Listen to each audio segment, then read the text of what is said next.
Hey guys, thank you for with the video for you guys. In today's video, I'm going to show you how to force restart your Apple Watch.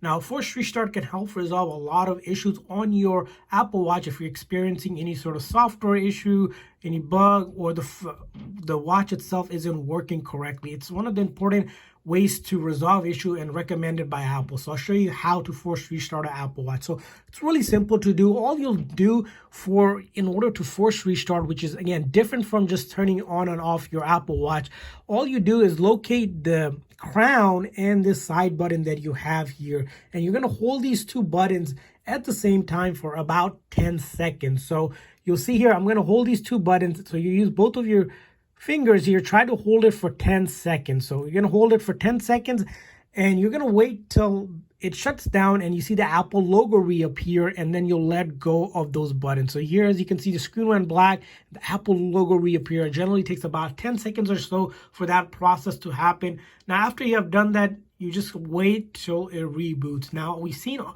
lot of issues being fixed by doing a simple force restart on an Apple Watch, because it shuts down the software and reloads the code again. Now, this will not delete any of your personal data on it. So everything will still be there. All it's doing is, again, like I said, just shutting down the phone completely. It's different from just a normal shutdown because it really shuts everything down and then forces the phone, that's why it's called a force restart, forces the watch to kind of reload again, and then you'll be able to connect it to your Apple Watch to your phone and get started. So that's how it is. As you can see, it's still loading up, and then you'll get back to the main screen and you'll be pretty much set.